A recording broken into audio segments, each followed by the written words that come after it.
अखण्डमण्डलाकारं व्याप्तं येन चराचरं तत्पदं दर्शितं येन तस्मै श्रीगुरुवे नमः।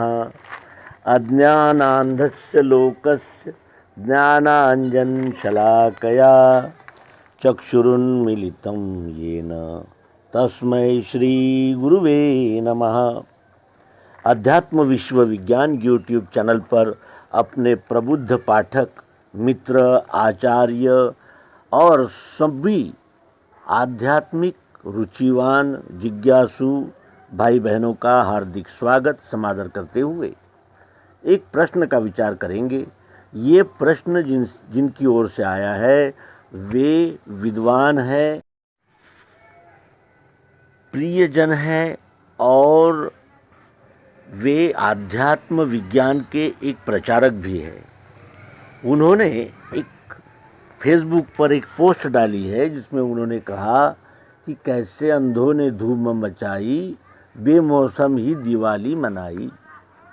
श्री राम जन्मभूमि मंदिर के प्राण प्रतिष्ठा समारोह के अवसर पर जो विभिन्न प्रकार की फेसबुक पोस्टें आ रही हैं उनमें ही ये एक पोस्ट है। ये हमारे प्रिय मित्र है, आचार्य है। आइए इनके प्रश्न का विचार करें और यथोचित उत्तर देने का प्रयास करें। ये श्री राम मंदिर बनने से सभी दिशाओं में प्रगति की झलक मिल रही है।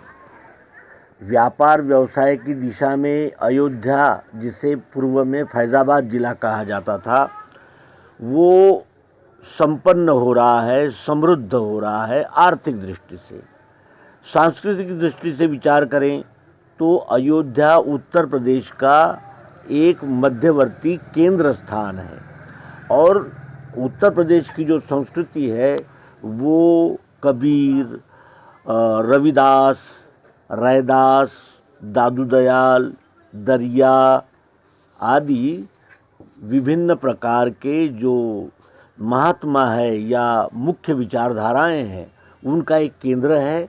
और उत्तर प्रदेश ये अनेक छोटे छोटे विभागों से बना हुआ है। जैसे गढ़वाली है तो उधर मुर्शिदाबाद की ओर का अलग भाग है, ये पूर्व उत्तर प्रदेश अलग है। इस प्रकार विविधता से बंधा हुआ ये उत्तर प्रदेश सांस्कृतिक विकास और सांस्कृतिक उन्नति की दिशा में बढ़ रहा है। फिर बात करें आध्यात्मिक दिशाओं की, श्री राम जन्मभूमि के इस उद्घाटन कहिए या जिसे मूर्ति की प्रतिमा की प्रतिष्ठापना कहिए, इस अवसर से एक आध्यात्मिक चेतना जन जन तक पहुंची। जो मंदिर बरसों ताला लगा कर थे वे भी खुले, साफ सफाई हुई, वहाँ रंग रंगोटी हुई, रोशनाई हुई, भजन हुआ, कीर्तन हुआ, इस प्रकार की गतिविधियाँ हुई। यानी आध्यात्मिक दृष्टि से भारतीय समाज जागने लगा या जागा इस घटना से।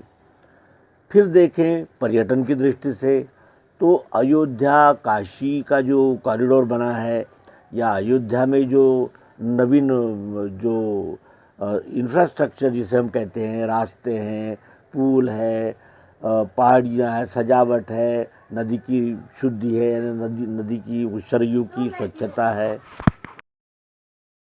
इस प्रकार मंदिर जो है वो वहाँ प्रतिमा होती है, प्रतिमा की प्रतिष्ठापना होती है, लेकिन वो प्रतिष्ठापना एक अधिष्ठान के स्वरूप होती है जिसमें हमें परमात्मा की खोज करने का, विभिन्न ग्रंथ वेद उपनिषदों का अभ्यास करके उसमें से वो सत्य को टटोलने का, सत्य की ओर बढ़ने का एक बहाना है, एक स्थान है। और पूर्व में भी काशी और मथुरा ऐसे बड़े बड़े जो यानी ये बने थे, सेंटर्स बने थे, केंद्र बने थे, जैसे प्रयाग है, वहाँ अध्यात्म विज्ञान की ही शिक्षा दी जाती थी। वही समय आ रहा है। ये कलयुग का समय है, इसके बाद सतयुग आएगा। तो जब सतयुग आएगा तो सतयुग की पृष्ठभूमि भी विश्व में आप ही आप तैयार होती है। अवतार आते हैं, उन्हें बुलाया जाता है उस चित्कार और हाहाकार के माध्यम से, लेकिन वो स्वयं विश्वरूप परमात्मा प्रतिनिधि बनकर आता है। इसका अर्थ ये है कि ये विश्व जो है वो स्वयंभू है, ये स्वयंभू लीला करता है। रात के बाद दिन, दिन के बाद रात, हार के बाद जीत, जीत के बाद हार, सुख के बाद दुख, दुख के बाद फिर सुख।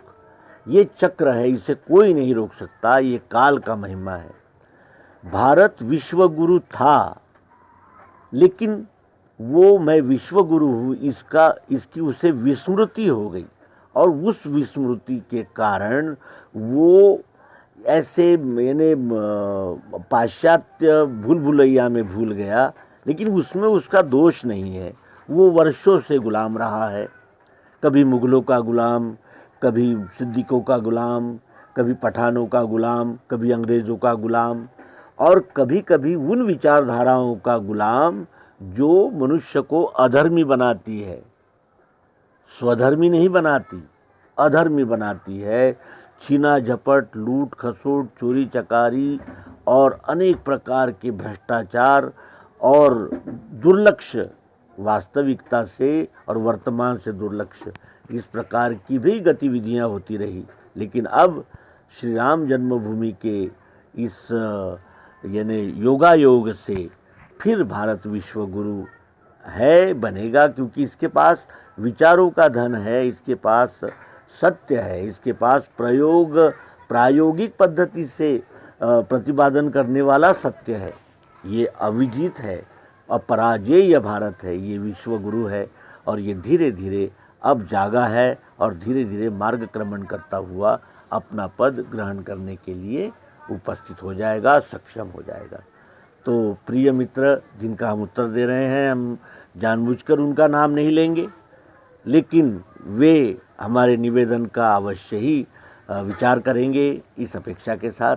नर्मदे हर, सद्गुरु भगवान की जय, विश्वरूप परमात्मा की जय। जय श्री राम, जय श्री कृष्ण।